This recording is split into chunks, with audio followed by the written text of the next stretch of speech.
Latest poll from the Trafalgar Group shows Missouri Attorney General Eric Schmitt and Congresswoman Vicky Hartzler pulling away from former Missouri Governor Eric Greitens, with undecided voters less than 5 points behind him. Let's continue our Meet the Candidate profiles with a look at Eric Schmitt.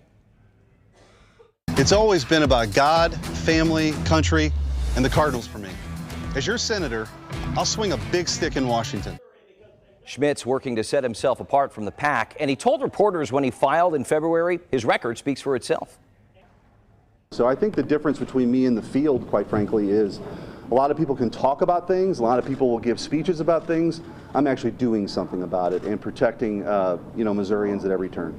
Eric Schmitt is from Bridgeton, Missouri in St. Louis County. He spent time as an attorney before getting into politics, starting as an alderman, then spending nearly a decade in the Missouri State Senate before becoming treasurer, then attorney general. Schmitt publicly aligns himself with former President Donald Trump, highlighting many of the talking points and issues Trump supports. Schmitt has done many interviews with conservative media outlets, but his campaign ignored our repeated requests for an interview. It's not stopping our mission to help you make an informed decision next week. So let's bring in Brian Ellison, host contributor with KCUR, and KMBC9 political reporter Michael Mahoney. Okay, as Attorney General, Schmitt essentially said that he's walked the walk, right, while other candidates talk the talk. As AG, he's filed a number of lawsuits in line with Republican talking points, sued many school districts over masking, blamed China for COVID-19. Of course, many of these lawsuits, these efforts have failed, with a few exceptions on border policies and concealed carry rights. But what's the takeaway for voters here? The takeaway for the voters with Eric Schmitt here is that he is somebody that has used the office of Attorney General to advance the campaign points that he's had in this race. If you remember, when Schmitt was appointed Attorney General, when Josh Hawley was elected to the Senate, he first came out, gentlemen, and said, "I'm going to be the top cop for Missouri. I'm going to be there prosecuting." And then he shifted as the race developed here into, I think one of his lines literally is, "I'm going to sue Joe Biden in the morning, I'm going to sue Joe Biden in the afternoon, and I'm going to sue Joe Biden in the evening." And he has done that. The critical question here is, with the mask lawsuits and with the school lawsuits and with CRT to some degree, the mask and COVID in particular, those moments may have passed in this campaign. But right now he has made suing the left the basis of his campaign.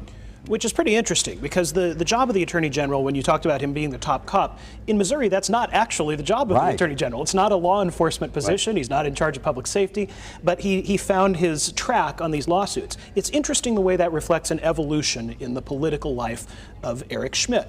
When he served in the Senate, as you mentioned, he served the full term limit, 8 years in the Senate. He was not a particularly conservative Republican. He represented the usual array of Republican causes, but he actually worked on a bipartisan basis with Democrats on a number of measures. Eric Schmitt would not have been part of today's conservative caucus. He took a pretty serious right turn, using the Attorney General office as a ladder to run for the next thing, much as Josh Hawley did after serving 2 years in that office himself. Right. What a difference a few years makes, right? Because he's a pragmatist in Jeff City. And now you see him with a blowtorch in these ads, literally saying, "I'm going to take down the Biden administration." Why that change? Is it just simply to win? It is two things. It's because he wants to win this nomination, and it's where the Republican Party in the state of Missouri, if not nationally, has shifted. He wants to be with it. Remember, what was he known for in the state Senate? He was known for cracking down on little towns that had speed traps, and he wanted to make sure that they were not using their little speed traps as the major source for municipal revenue, and he got that through, and that's when his name first broke out. Then, as we were talking about, he becomes the Attorney General. Had a brief stint as state treasurer. That's what he was elected to statewide originally. Then replaced Hawley in the AG's office. Came out, said he was the top cop. Now he wants to sue Biden morning, noon, and night. Schmitt, and it's important to mention, has the distinction of being the first Attorney General in the country to sign an abortion trigger law into effect. This was hours after the Supreme Court reversed Roe v. Wade. If he makes it through the primaries, does that hurt his chances in the general election? I don't think it hurts them in Missouri. Again, there's no question that he was going to run as a conservative Republican.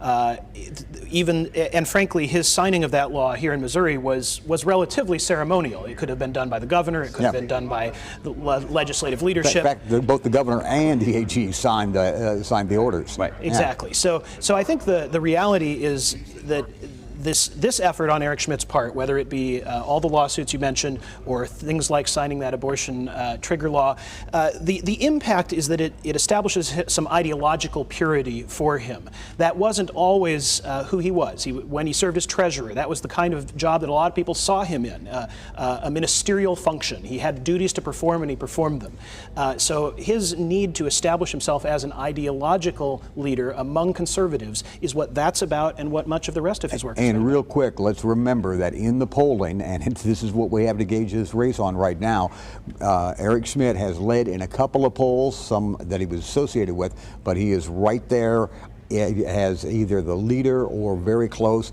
and the polls are suggesting it's wide open. All right, we'll leave it there this week. Michael Mahoney, Brian Ellison, thanks so much for your time.